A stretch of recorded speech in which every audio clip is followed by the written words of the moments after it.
Welcome to பாலாகார். இப்போ நீங்கள் பார்க்க போகிற கார் பார்த்தீங்கன்னா டொயோட்டாவில் இனோவா அப்படிங்கிற காரை பற்றி தான் பார்க்க போகிறோம். வாங்க வீடியோக்குள்ளே போகலாம். இந்த கார் பார்த்தீங்கன்னா டொயோட்டாவில் இனோவா.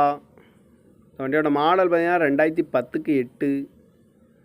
இதோட வேரியன்ட் பார்த்தீங்கன்னா V2.5 அப்படிங்கிற வேரியன்ட் தான். ஓனர் பார்த்தீங்கன்னா 2 ஓனர் வரும்ன்ருக்காங்க இந்த வண்டிக்கு. இது ஒரு டீசல் வண்டி தான். வண்டியோட கிலோமீட்டர் பார்த்தீங்கன்னா 2,33,700 கிலோமீட்டர் ரன்னிங் ஆகிருக்கு. கம்பெனி சர்வீஸ் கடவோட வண்டி வரும்ன்ருக்காங்க. இதுக்கு இன்சூரன்ஸ்னு பார்த்தீங்கன்னா 18/3/2024 வரைக்கும் இன்சூரன்ஸ் எடுத்து வச்சுருக்காங்க.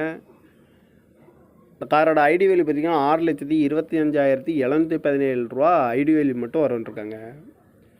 காரோட ப்ரைஸ் என்ன சொல்கிறாங்கன்னா 9,25,000 சொல்கிறாங்க. ரேட் குறைக்க முடியும்னு சொல்லியிருக்காங்க. குறைச்சி பேசி இந்த காரை பண்ணிக்கலாம்னு சொல்லியிருக்காங்க. ஏசி வந்துடும், பவர் ஷேரிங், பருண்டோ, ஏபிஎஸ் வந்துடும், ஏர் பேக்கு, அழகு வீலு, சீட் கவர்லாம் பார்த்தீங்கன்னா நியூ கவர் தான் போட்டிருக்கு.